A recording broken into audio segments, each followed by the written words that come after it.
Hello student, मैं निखिल गुप्ता स्वागत करता हूं आपका इस वीडियो में, जिसमें हम लोग 1.4 प्रश्नावली शुरू करने जा रहे हैं। तो सबसे पहले मैं आपको बेसिक इंट्रोडक्शन दे रहा हूं पूरी की पूरी प्रश्नावली का। उसके बाद फिर हम क्वेश्चन स्टार्ट कर लेंगे। बहुत ही आसान प्रश्नावली है और जितना मैंने यहाँ पर लिखा है उतना आप करेंगे तो कंप्लीट ही हो जाएगी। मतलब बहुत छोटी सी बात है इसमें तो। ठीक है, शुरू करते हैं। देखिए, परिमेय संख्याओं के बारे में हमने क्या सीखा है। परिमेय संख्याओं के बारे में हमने सीखा है कि ये P/Q के रूप की होती है, जिसमें से Q है जो 0 के बराबर नहीं हो सकता और P और Q सह अभाज्य हैं। ये सह अभाज्य के बारे में हमने पिछली कक्षा में सीखा था। ऐसी संख्याएं जो आपस में एक तरीके से कटे ना मतलब जैसे P का मान 6 है, Q का मान 3 है, तो ये तो कट गई आपस में। कटे नहीं, उन संख्याओं को सह अभाज्य बोलते हैं जिनका HCF 1 आए। HCF 1 आएगा मतलब कुछ कॉमन नहीं है, मतलब वो कटेगी नहीं। बाकी डिटेल में आप पिछली वीडियो में देख लीजिएगा, जिसका लिंक आपको वीडियो के डिस्क्रिप्शन में मिल जाएगा। आइए आगे बढ़ते हैं। तो परिमेय संख्याएं जो भी हैं दो तरह की हो सकती हैं। एक हो सकती है शांत दशमलव प्रसार वाली, और एक हो सकती है अशांत आवर्ती दशमलव प्रसार वाली। शांत दशमलव प्रसार का मतलब है कि अगर P/Q में कोई संख्या लिखी हुई है और आपने उसमें भाग दिया उसका, तो भाग पूरा चला जाए पॉइंट के बाद में और वो खत्म हो जाए वहां पर।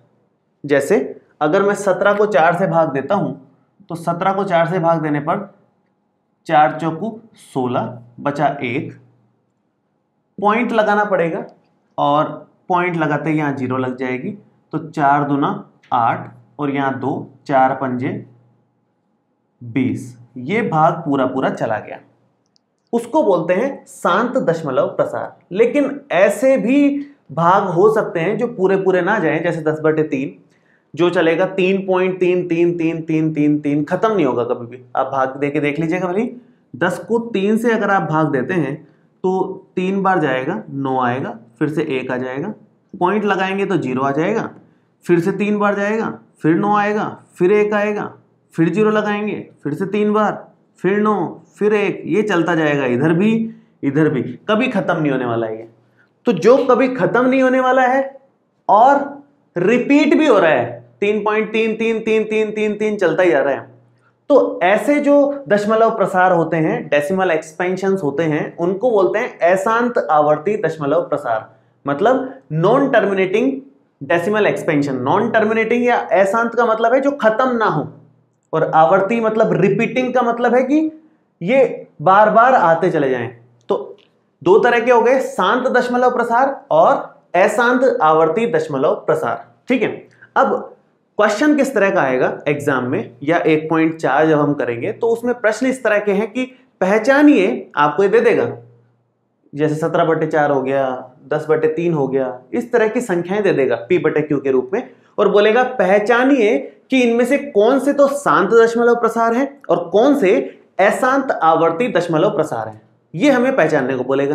पहचानना बहुत आसान है, आपको सिर्फ इतना करना है कि जो डिवाइड में है, जो नीचे है, जो हर है Q, उसके अभाज्य गुणनखंड कर लीजिए। प्राइम फैक्टराइजेशन करेंगे, जब Q के अभाज्य गुणनखंड करोगे तो वो इस रूप के होने चाहिए, 2 की घात n गुणा 5 की घात m, जहां पर m और n जो है पूर्ण संख्याएं हैं। पूर्ण संख्याओं का मतलब क्या होता है? पूर्ण संख्याओं का मतलब होता है 0 से शुरू होने वाली, 0 1 2 3 4, मतलब इनके मान m और n के मान 0 भी हो सकते हैं। जैसे 2 की घात 0 गुणा 5 की घात 3, ऐसा भी हो सकता है। 2 की घात 0 को हम 1 लिख सकते हैं, 5 की घात 3 मतलब 125, मतलब 125 भी होता तो भी चल जाता, क्योंकि उसमें 5 की तो घात 3 है, 2 नहीं दिख रहा तो हम 2 की घात 0 ले लेंगे। वो अभी क्वेश्चंस करेंगे तो और आपको क्लियर हो जाएगा। बाकी 0 घात भी हो सकती है। तो इसको समझने की भाषा में मैंने यहां पर लिखा है कि Q के अभाज्य गुणनखंडों में, जब Q के अभाज्य गुणनखंड करो आप, तो उसमें केवल 2 आए। केवल 2 आएगा मतलब है 5 की घात 0 हो जाए, या फिर केवल 5 ही आए। केवल 5 आने का मतलब है 2 की घात 0 मिले हमें, जैसे ये है, या फिर 5 और 2 ये दोनों आ जाएं केवल, और कोई ना आए। कहने का मतलब या तो 2 आ जाए या 5 आ जाए, या 5 और 2 में से दोनों आ जाए, और कोई ना आए। और कोई ना आए का मतलब ये है कि Q का मान इस तरह का नहीं होना चाहिए कि 3 की घात 2 गुणा 2 की घात 3 गुणा 5 की घात 1, ऐसा कुछ। मतलब 2 और 5 आ जाए, लेकिन साथ में भी कोई आ जाए, साथ में कोई नहीं चाहिए। कहने का मतलब यह है, अगर साथ में कोई नहीं है 2 और 5 के अलावा Q के अभाज्य गुणनखंडों में, तो फिर वो पक्की बात है कि शांत दशमलव प्रसार होने वाला है। 100% बात है। ऐसा क्यों होने वाला है ये आपको 1.4 प्रश्नावली के दूसरे प्रश्न में पता चल जाएगा अपने आप, अगर आप ध्यान से उसको पढ़ोगे तो। ठीक है, अपने आप धीरे धीरे आपको क्लियर हो जाएगा। अभी इधर बात करते हैं अशांत आवर्ती दशमलव प्रसार की। तो कैसे पहचाने कि अशांत आवर्ती दशमलव प्रसार है? तो जब शांत नहीं होगा तो फिर वो अशांत बन जाएगा अपने आप ही। मतलब अगर उसके दशमलव प्रसार इस तरह का नहीं है, इस तरह का नहीं होने का मतलब है कि उसमें 2 और 5 के अलावा कोई दूसरा भी आ रहा है, तो फिर उसको अशांत दशमलव प्रसार बोलेंगे। तो Q के अभाज्य गुणनखंडों में 2 या 5 के अलावा कोई और अभाज्य संख्या भी आए तो फिर वो अशांत आवर्ती में आ जाएगा।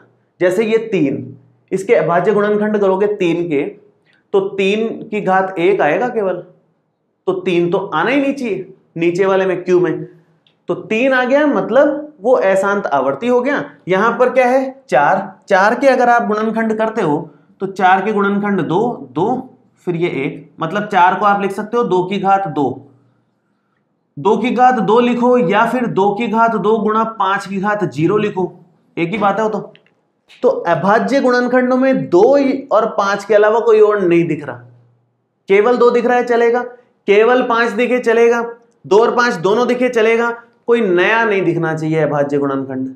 ठीक है, तो ये है बेसिक डिटेल। अब हम क्वेश्चन नंबर 1 करते हैं। अब जल्दी जल्दी क्वेश्चन हो जाएंगे हमारे, बेसिक हमें ध्यान से समझना है बस। ठीक है, स्टार्ट करते हैं। देखिए पहला क्वेश्चन है, बिना लंबी विभाजन प्रक्रिया किए बताइए कि निम्नलिखित परिमेय संख्याओं के दशमलव प्रसार शांत हैं अथवा अशांत आवर्ती हैं। तो शांत या अशांत चेक करने के लिए हम ये जो भाग में दे रखा होता है उसके अभाज्य गुणनखंड करते हैं। अगर अभाज्य गुणनखंडों में सिर्फ 2 या 5 में से कोई है तब तो वो शांत है, और 2 और 5 के अलावा कोई है अभाज्य गुणनखंडों में तो वो अशांत आवर्ती है। ये हमने डिस्कस किया अभी तक। लेकिन यहां जो मेन बात ध्यान देने वाली है ना, वो ये है कि जिनमें भी आप चेक करो कि शांत है कि अशांत आवर्ती है, उन सभी में ध्यान रखें कि P और Q मतलब अंश और हर सह अभाज्य होने चाहिए।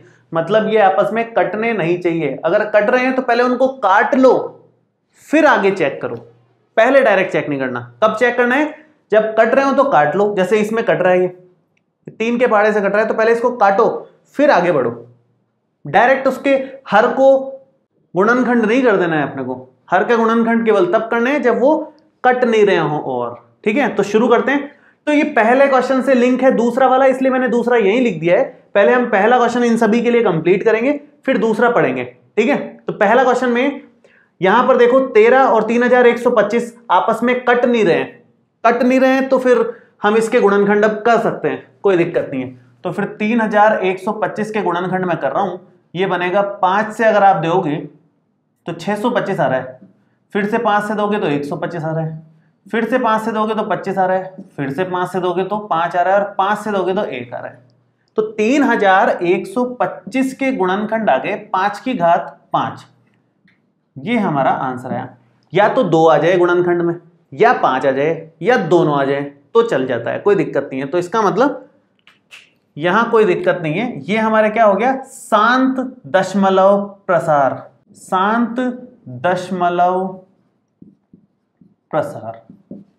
ठीक है, सिंपल सा कैलकुलेशन। ये एग्जाम में दिखाना है आपको, कहीं कोई दिक्कत नहीं है। ये एग्जाम में लिख सकते हैं हम लोग, यहां जगह नहीं है तो मैं उसको अलग सॉल्व करूंगा और लिखूंगा केवल आंसर इधर। आप लोग एग्जाम में मिक्स कर दो, कोई दिक्कत नहीं। नेक्स्ट, 17 और 8 आपस में कट नहीं रहे तो फिर कोई टेंशन नहीं है। तो फिर आप 8 को गुणनखंड कर लो। ये 2 से दिया तो 4 आ गया, 2 से दिया तो 2 आ गया, 2 से दोगे 1 आ जाएगा। क्या बन रहा है यहां पर? 8 को आप लिख सकते हो 2 की घात 3। ये 2 की घात 3 आ गया। 2 की घात 3 आ गया तो यहां पर आप कह सकते हो कि इसके अभाज्य गुणनखंडों में सिर्फ 2 आ रहा है। सिर्फ दो आ रहा है, इसका मतलब आप इसको शांत दशमलव प्रसार कह सकते हो। फिलहाल मैं अब शॉर्ट में लिखूंगा कि ये शांत दशमलव प्रसार है। आगे देखिए 64/455, इनको काट के देखोगे नहीं कटेगा किसी के पहाड़े से। इसका मतलब इसके भी हर के गुणनखंड कर सकते हैं। तो इसके हर के गुणनखंड अगर करते हैं तो 455 का बनता है, सबसे पहला भाग ही इसमें 5 का ही जाएगा। 5 9 45, 5 एकम 5। अब 7 का दे सकते हो 13, अब 13 का जाएगा एक बार। तो यहां पर 455 जो है वो बन रहा है 5 गुणा 7 गुणा 13। आप ध्यान से देखो तो यहां पर ये और ये प्रॉब्लम क्रिएट कर रहे हैं। हमें आंसर में सिर्फ 2 या सिर्फ 5 या 2 और 5 में से दोनों में चाहिए होते हैं। 2 और 5 के अलावा कोई भी आ गया, कोई भी आ गया, एक भी, तो फिर वहां पर समस्या हो जाती है। उसको आप लिखोगे अशांत आवर्ती। ठीक है, 2 या 5 के अलावा कोई और आ गया भाज्य गुणनखंडों में तो अशांत आवर्ती दशमलव प्रसार। आगे बढ़ते हैं 15 और 1600, इसको नहीं कर सकते डायरेक्ट। क्यों नहीं कर सकते? कट रहा है, ये 5 के पहाड़े से कट रहा है। तो ऐसे परिस्थिति में आप पहले काटो, फिर आप हर को चेक करो और उसके गुणनखंड करो। डायरेक्ट नहीं करना वरना गड़बड़ होने की संभावना रहती है।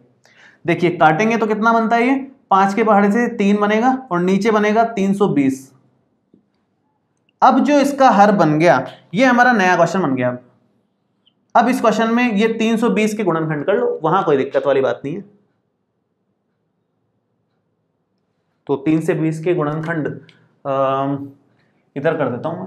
320 2 कितना आ रहा है 160, फिर से 2 80, फिर से 2 40, फिर से 2 20, फिर से 2 10 और फिर से 2 5 और 5 से दिया तो 1। तो काफी लंबा ही चला गया है। 320 का बनता है 2 की घात 1 2 3 4 5 6 और 5 की घात 1। केवल 2 और 5 है। अगर केवल 2 और 5 है तो कोई टेंशन ही नहीं है, आप सीधा लिख दो कि यह शांत दशमलव प्रसार है। 2 और 5 चाहिए बस शांत के लिए, कुछ और आता तो अशांत हो जाता। चलिए जी आगे बढ़ते हैं। इन दोनों को ध्यान से देखें तो ये नहीं कट रहे, नहीं कट रहे तो सीधा आप हर चेक करो। 343 का कर लो गुणनखंड, 7 का दोगे उससे पहले किसी का नहीं जाएगा, सीधा 7 का ही जाएगा इसमें, तो 49 आएगा। और फिर से 7 का दोगे तो 7 आएगा, 7 का दोगे तो 1 आएगा। ये थोड़ा सा आप भाग आराम से देख के देख लें, मेरी काफी ज्यादा प्रैक्टिस है इसलिए मैं थोड़ा सा फास्ट कर रहा हूं। बाकी गुणनखंड आप आराम से निकाल सकते हैं। तो ये 343 के गुणनखंड आ गए 7 की घात 3। इसमें तो 2 और 5 है ही नहीं, कुछ और ही है। इसका मतलब ये आपका अशांत आवर्ती की श्रेणी में आ जाएगा। अशांत आवर्ती दशमलव प्रसार पूरा लिख दें आप इसको, ठीक है। चलिए जी आगे 23 और ये अंश और हर कट नहीं सकते, इसका मतलब सीधा हर को चेक कर लो। अभी तक तो हर में गुणनखंड करने पड़ रहे थे, इसमें डायरेक्ट गुणनखंड होके मिले हैं और गुणनखंड में भी सिर्फ 2 और 5 ही हैं। इसका मतलब ये हमारे लिए शांत दशमलव प्रसार है। डायरेक्ट, बहुत आसान क्वेश्चन हो गया। नेक्स्ट 7वां जो है, इसमें अंश और हर नहीं कट सकते, इसका मतलब सहअभाज्य है। तो आगे बढ़ो, आगे आप हर चेक करो। हर में 2 और 5 के अलावा ये आ गया, ये प्रॉब्लम क्रिएट कर रहा है। ये आ गया, इसका मतलब क्या लिखोगे? अशांत आवर्ती। अगर नहीं आता ये, केवल इतना ही होता तो शांत हो जाता वो। 2 और 5 के अलावा कोई भी आ गया तो अशांत आवर्ती डायरेक्ट, ठीक है। चलिए जी 6 और 15, बहुत ही बढ़िया क्वेश्चन। इसमें तो गलती होती है बहुत लोगों से, आप इसके डायरेक्ट नहीं कर सकते, इसको कट करना पड़ेगा। 3 के पहाड़े से कट करोगे 2/5 आएगा। अब आप देखो, अब और नहीं कट सकता। इसका मतलब ये जो नया क्वेश्चन हमारा तैयार हुआ है इसमें चेक करना है हमें। इसमें चेक करो 5, इसके हर में गुणनखंड किए 5, तो 5 का गुणनखंड तो 5 ही आएगा। तो 5 और 2 से तो कोई प्रॉब्लम ही नहीं है अपने को। इसका मतलब ये क्या हो जाएगा? ये हमारे लिए शांत दशमलव प्रसार हो जाएगा। आगे 35/50, 35/50 में कट हो रहा है, साफ साफ कट हो रहा है। तो किसकी टेबल से कट होगा? ये 5 के पहाड़े से होगा। 5 7 35, 5 10 50, 7/10। ये हमारे लिए नया प्रश्न बन गया। अब आप इसमें जो 10 है उसके गुणनखंड कर लो, तो 10 के तो डायरेक्ट ही कर लो, 10 को बोल सकते हैं 2 गुणा 5, जिसमें 2 और 5 ही आ रहा है, कोई टेंशन ही नहीं है, 2 और 5 ही आ रहा है, इसका मतलब इसको क्या लिख दोगे आप, शांत। 2 और 5 के अलावा कुछ और आता तो अशांत होता। नेक्स्ट 77/210, ये भी कट रहा है, ये भी कट रहा है 7 के पहाड़े से, 11/30, 7 के पहाड़े से काट दिया। अब जो नया क्वेश्चन हमारा हो गया उसमें से इस 30 के गुणनखंड आप कर लो, मैं कर देता हूं उधर। देखो 30 के गुणनखंड अगर करते हैं तो ये आता है 2 से जाएगा पहले 15, फिर 3 से जाएगा 5, फिर 5 से जाएगा 1, तो 30 आया हमारा 2 गुणा 3 गुणा 5। सिर्फ इसके कारण प्रॉब्लम हो गई, अब ये नहीं होता तो बात बन जाती, लेकिन 3 आ गया तो ये अशांत आवर्ती की श्रेणी में आ गया। ठीक है, तो ये तरीका है इसको चेक करने का कि शांत है या अशांत है। अब अगर दूसरा क्वेश्चन देखें हम, तो दूसरे क्वेश्चन में बोला है ऊपर दिए गए प्रश्न में उन परिमेय संख्याओं के दशमलव प्रसारों को लिखिए जो शांत हैं। मतलब इनमें से जो जो शांत है उनको पूरा कैलकुलेट करके बताना है, डिवाइड दे करके। कौन कौन से है शांत? शांत इनमें से है एक तो ये वाला, एक है ये वाला, ये नहीं है, एक है ये वाला, ये नहीं है, एक है ये वाला, और इधर एक ये है और एक ये है। ये 6 इसमें से शांत है, बाकी अशांत है। तो अब इनको पूरा डिवाइड देने पर क्या बनेगा पॉइंट्स में वो हमें बताना है, लेकिन डिवाइड देना बहुत लंबा पड़ जाएगा, डिवाइड हम नहीं देंगे इसको। अगर शांत दशमलव प्रसार है तो उसको डिवाइड देने का एक शॉर्टकट है, तुरंत आंसर आ जाता है उससे। देखिए कैसे करेंगे, मैं जो काम का नहीं है वो मिटा रहा हूं। तो ये 6 शांत थे तो वो मैंने बचा लिए, इनके आंसर हमें निकालने हैं, बाकी के सब मैंने हटा दिए हैं। ये भी अशांत था, ये मैं हटाना भूल गया, ये हटा दो यहां से। ठीक है, बाकी ये 6 हैं।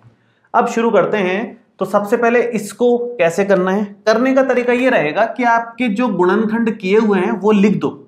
इसके गुणनखंड क्या किए हुए हैं, 5 की घात 5। अब देखो कोई भी संख्या पॉइंट्स में होती है, हम किस तरह की संख्याएं बनाने वाले हैं, शांत दशमलव प्रसार। किस तरह के होते हैं वो, जैसे कोई भी संख्या होती है 3.25, ये शांत दशमलव प्रसार है, इसमें शांत है ये। तो शांत है तो पॉइंट हटाया, नीचे 2 जीरो लग गई। मान लो 1.756 लिखा होता, फिर से पॉइंट हटाया 3 जीरो लग गई। मान लो 1.5 ही लिखा रहता, पॉइंट हटाया 1 जीरो लग गई। 0.23 लिखा रहता, पॉइंट हटाया 2 जीरो लग गई। तो कहने का मतलब ये है जो भी शांत होते हैं उनमें पॉइंट हटा करके नीचे जीरो लग सकती है, लग सकती है। इसका मतलब नीचे 10 की घात 2 मिल रहा है, नीचे 10 की घात 3 मिल रहा है, नीचे 10 की घात 1 मिल रहा है, नीचे 10 की घात 2 मिल रहा है 10 की घात 2 100 और 10 की घात 3 1000। तो अगर नीचे 10 की ही कुछ घातें मिल रही हैं तो उसका डिवाइड देना आसान हो जाता है ना। और 10 की घातों का मतलब क्या है, 10 का मतलब है 2 गुणा 5। तो जो शांत होते हैं ना एक्चुअल में, उसके हर में अभाज्य गुणनखंड 2 और 5 ही मिलेंगे आपको, उसी की कुछ कुछ घातें मिलेंगी। अब हो सकता है कि समान घातें नहीं मिले, क्योंकि ये भी आपस में कट जाता है ना, जैसे ये कट गया इससे, तो समान घातें ना मिले। जैसे यहां 2 गुणा 5 है, लेकिन 5 तो उससे और कट सकता है। तो हो सकता है समान घातें ना मिले, लेकिन 2 और 5 ही मिलेंगे और कुछ नहीं मिल सकता, क्योंकि जो शांत होते हैं उसमें पॉइंट हटाने के बाद 10 की कुछ ना कुछ घातें होती है, और 10 की घातों का मतलब है 2 और 5 की घातें। बस ये रीजन था जो मैंने पीछे बताया था कि सेकंड क्वेश्चन जब हम करेंगे तो हमें समझ में आएगा। तो ये लॉजिक है उसका। अब करेंगे कैसे, इसी का यूज लेना है इसको डिवाइड देने में। लॉजिक सेम यूज लेंगे, यूज ऐसे लेंगे कि 2 की घात 5 यहां पर अगर होती तो नीचे सीधा 10 की घात 5 बन जाता, और 10 की कितनी भी घातें हों तो डिवाइड देना हमारे लिए आसान हो जाता है। पॉइंट ही तो शिफ्ट करने हैं, कुछ नहीं करना, और दशमलव इधर से उधर खिसकाने हैं, आंसर आ जाता है। तो यहां पर 2 की घात 5 की कमी है, तो जिसकी कमी है उसको गुणा और भाग कर लो, सीधी सी बात है।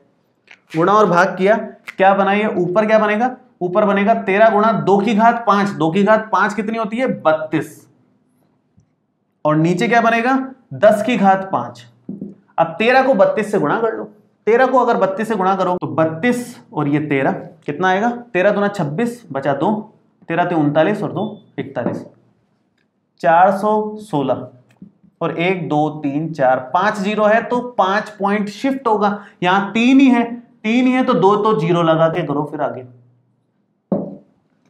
ये हमारा आ गया आंसर। इस तरह से कैलकुलेट करना है। तो कैसे करना है, नीचे 10 की घातें बना दो तो हमें भाग नहीं देना पड़ेगा इतना बड़ा, सिर्फ छोटा सा गुणा देना पड़ेगा। वो तो बहुत आसान होता है गुणा करना, तो भाग देने से तो बहुत ही ज्यादा आसान है ना। तो हमेशा ऐसे करना है, जिसकी भी कमी हो उसको गुणा भाग कर लो। जिसकी कमी मतलब हमें 10 की घातें बनानी है तो उसके हिसाब से जिसकी कमी है उसका गुणा भाग करना है। अब देखो यहां पर देखें 17/8 है, गुणनखंड किए हैं इसके 17/8 का मतलब यहां पर 2 की घात 3 है। अब यहां 5 की घात 3 की कमी है, जिसकी कमी है उसका गुणा और नीचे भी गुणा, दोनों तरफ करना है। मतलब गुणा भाग कह लो या ऊपर नीचे गुणा बोल दो, एक ही बात है। कितना आएगा, 17 गुणा 5 की घात 3 होता है 125, नीचे बन गया 10 की घात 3, 5 दूना 10 की घात 3, समान घातें हो गई ना। 17 को 125 से गुणा करोगे तो 2125 आता है, आप गुणा करके देख लेना।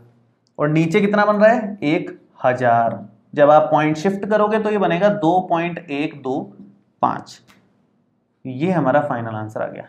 हालांकि इसको तो डायरेक्ट भी देते तो कोई मुश्किल नहीं था, तुरंत आंसर आ ही जाता, लेकिन ऐसे भी कोई बहुत बड़ा नहीं पड़ा और ज्यादातर केसेस में ऐसे करने से आसान ही पड़ जाता है हमारे को। चलिए आगे जब इसका करेंगे तो यहां से शुरू करेंगे, यहां से नहीं करना, यहां से शुरू करेंगे। 320 का हमने किया हुआ है, 320 का ये रहा, 2 की घात 6 गुणा 5 की घात 1। जब 2 की 6 घातें हैं तो 5 की भी 6 घातें होनी चाहिए 10 की घात 6 बनाने के लिए। तो 5 की 6 घातें होनी चाहिए, 5 की 1 घात है तो 5 की 5 घातों की जरूरत है, इसलिए 5 की घात 5 का मल्टीप्लाई ऊपर और नीचे कर दिया। तो ऊपर कितना बना 3 गुणा 5 की घात 5, 5 की घात 5 अभी भी देखा है अपन ने इधर 3125 ही होता है। और भाग दो आप 2 की घात 6 गुणा 5 की घात 6 मतलब 10 की घात 6 बन गया। तो नीचे कितना बन रहा है, अगर इसको मल्टीप्लाई करते हैं तो ये बनता है हमारे पास 9375 बटे 10 की घात 6। 10 की घात 6 का मतलब है 6 पॉइंट शिफ्ट करना है आपको। 6 पॉइंट शिफ्ट करने का मतलब 4 ही हो सकते हैं यहाँ तो 2 तो अपनी तरफ से जीरो लगाने पड़ेंगे, 9 3 7 5 और ये, तो ये हमारा आंसर बन गया। ठीक है, चलिए जी नेक्स्ट। यहां पर सी बहुत सादा क्वेश्चन है, 5 की घात 1 की आवश्यकता है क्योंकि 2 तो हैं, 2 की घात 3 5 की घात 3 चाहिए, तो 5 की घात 1 से मल्टीप्लाई डिवाइड या फिर 5 से मल्टीप्लाई दोनों तरफ। कितना हो गया, 23 को 5 से करेंगे 115 आएगा, नीचे 10 की घात 3 हो गया। 10 की घात 3 का मतलब इसके पास 3 जीरो हैं तो 3 पॉइंट तक हमें खिसकाना होगा, 1 2 3, 3 पॉइंट पहले दशमलव लगा दो। ये हमारा इसका आंसर आ गया। एकदम आसान क्वेश्चन है। अब इधर हमारे 2 बच गए तो ये दोनों करने हैं, मैं ये हटाता हूं, थोड़ा जगह बन जाए ताकि। अब देखो 2/5 तो वैसे डायरेक्ट ही हो रहा है, लेकिन फिर भी हम तो इसी मेथड से करने वाले हैं। तो इस मेथड में तो फिर नीचे 2 की कमी दिख रही है क्योंकि 5 की 1 घात है तो 2 की भी 1 घात होनी चाहिए ताकि 10 की 1 घात बन जाए। 5 दूना 10, तो 2 से गुणा भाग कर दिया मैंने। 2 से गुणा भाग करने का ये है रिजल्ट कि यहाँ ऊपर 4 बन गया, नीचे 10 बन गया, जो आसानी से 1 पॉइंट ही शिफ्ट करना है। ये कर दिया हमने 1 पॉइंट शिफ्ट। ठीक है, बहुत छोटा सा था ये तो सीधा 7/10 है तो 0.7 ही होगा, इसको तो क्या ही करना आपने को, ये तो डायरेक्ट ही हो रहा है 0.7। तो ये बहुत आसान से प्रश्न है, मेरे ख्याल से आपको समझ में आ गए होंगे कि कैसे चेक करना है शांत है और अशांत है, और जो शांत है उनके दशमलव प्रसार कैसे निकालने हैं। उसको 10 की घातों में कन्वर्ट कर लो भाग में, और आराम से गुणा की मदद से आप निकाल सकते हो। एक आखिरी प्रश्न तीसरा, वो भी कर लेते हैं ताकि हमारा पूरा पहली प्रश्नावली खत्म हो जाएगी। चलिए देखिए तीसरा और आखिरी क्वेश्चन है, कुछ वास्तविक संख्याओं के दशमलव प्रसार नीचे दर्शाए गए हैं। ये हैं, प्रत्येक स्थिति के लिए निर्धारित कीजिए कि यह संख्या परिमेय संख्या है या नहीं। यदि यह परिमेय संख्या है और p/q रूप की है तो q के अभाज्य गुणनखंडों के बारे में आप क्या कह सकते हैं। पहले तो ये बताना है कि परिमेय है कि अपरिमेय है, उसके बाद P/Q के रूप में लिख सकते हैं क्या? परिमेय है तो P/Q के रूप में लिख सकते हैं। और जब लिख सकते हैं तो Q के जो अभाज्य गुणनखंड आएंगे उनके बारे में हम क्या कह सकते हैं? देखो इस तरह की संख्या है। पहली संख्या तो यह है कि इसका दशमलव प्रसार शांत है। अगर दशमलव प्रसार शांत है तो परिमेय संख्या है। तीन तरह की चीजें हो सकती है। एक तो हो सकता है शांत दशमलव प्रसार, शांत दशमलव प्रसार, तो उस केस में तो परिमेय ही होगा, वो फिक्स है। अब अशांत दशमलव प्रसार होता है ना, अशांत दशमलव प्रसार दो प्रकार का होता है। एक तो आवर्ती होता है और दूसरा आवर्ती नहीं होता है। एक तो आवर्ती दशमलव प्रसार मतलब अशांत आवर्ती दशमलव प्रसार, और एक सिंपल अशांत दशमलव प्रसार। तो इसमें से भी अशांत में से भी अशांत आवर्ती वाला जो होता है ना वो परिमेय ही होता है, और ये अपरिमेय होता है जो आवर्ती नहीं है। आवर्ती नहीं है मतलब जो रिपीट नहीं हो रहा, बार बार नहीं आ रहा। जैसे ये तो शांत है, पॉइंट के बाद 10 अंकों तक 9 अंकों तक जा रहा है, तो ये तो शांत है, तो ये शांत दशमलव प्रसार है, इसलिए ये परिमेय संख्या है। और परिमेय है संख्या है तो ये कह रहा है कि भाई Q के अभाज्य गुणनखंडों के बारे में आप क्या कह सकते हैं? अब क्योंकि ये शांत दशमलव प्रसार है तो Q के अभाज्य गुणनखंड 2 की घात m गुणा 5 की घात n रूप के होंगे। मतलब उसके अभाज्य गुणनखंड में 2 और 5 के अलावा कोई और नहीं आएगा, इसका यह मतलब है। अब एक बार इसकी बात करें तो यहां पर पॉइंट के बाद देखो 120, फिर 1200, फिर 12,000, फिर 1,20,000। रिपीट नहीं हो रहा। रिपीट होता तो ऐसे होता कि 120 है तो अगला वाला भी फिर 120 ही होता, लेकिन कुछ और है, अगला और कुछ है, अगला और कुछ है, तो कुछ रिपीट नहीं हो रहा। मतलब ये आवर्ती नहीं है। अशांत तो है ही, शांत तो वो होता है जो डॉट डॉट डॉट ना लगे, है तो ये अशांत, लेकिन ये आवर्ती नहीं है। तो ये जो सेकंड वाला है ये अशांत दशमलव प्रसार है, जो तीसरा वाला था, तो ये अपरिमेय संख्या है। इस तरह की संख्याओं को अपरिमेय संख्या बोलते हैं, जो पॉइंट के बाद रिपीट ना हो और अनंत तक चले, डॉट डॉट डॉट, वो अपरिमेय हो गई। अब इसकी बात करें तो यहां पर ये लगने का मतलब है, बार लगाने का मतलब है कि इतनी ही संख्या बार बार रिपीट होगी। जैसे इसको अगर लिखेंगे तो ऐसे लिखेंगे 43.1 2 3 4 5 6 7 8 9, फिर से 1 2 3 4 5 6 7 8 9, ये इस तरह से चलती जाएगी। तो ये बार बार आ रही है ना, हर बार यही आएगा, तो ये है तो अशांत क्योंकि डॉट डॉट डॉट लग रहा है, लेकिन आवर्ती वाला है। तो ये क्या मिला? ये अशांत आवर्ती दशमलव प्रसार है ये। तो ये है तो परिमेय संख्या, लेकिन अगर परिमेय संख्या है तो हमें Q के बारे में बताना है। अब ये परिमेय संख्या अशांत आवर्ती वाली है, तो उस केस में तो Q बराबर नहीं होता 2 की घात m गुणा 5 की घात n के। मतलब Q के अभाज्य गुणनखंडों में 2 और 5 के अलावा भी कोई आएगा, इसका यह मतलब है। तो इस तरीके से चेक कर सकते हो आप कि शांत है कि अशांत है। अशांत है तो अशांत आवर्ती है या नॉर्मल अशांत है, उसके हिसाब से परिमेय और अपरिमेय आप बता सकते हो इसमें। तो ये हमने प्रश्नावली पूरी एक कंप्लीट कर ली है। 1.1, 1.2, 1.3, 1.4 के सभी क्वेश्चंस हम लोगों ने सॉल्व कर लिए हैं उदाहरण सहित। तो अब आप आराम से पूरी प्रश्नावली कर सकते हैं। इसमें से 1.1 और 1.3 एग्जाम के हिसाब से बहुत ज़्यादा इंपॉर्टेंट है। ज़्यादा क्वेश्चन उसी में से बनते हैं और बड़े क्वेश्चन बनते हैं उनमें से। तो 1.1 और 1.3 का विशेष ध्यान रखना है, और 1.2 और 1.4 उसके बाद आप कर ही सकते हैं। ठीक है, तो वीडियो में कोई भी डाउट हो नीचे कमेंट बॉक्स में आप लिख सकते हैं, और ये वीडियो कैसा लगा ये भी कमेंट करके जरूर बताएं। तो मिलते हैं आपसे अगले वीडियो में। सेकंड चैप्टर स्टार्ट करेंगे, प्रश्नावली 2.1। Thank you so much.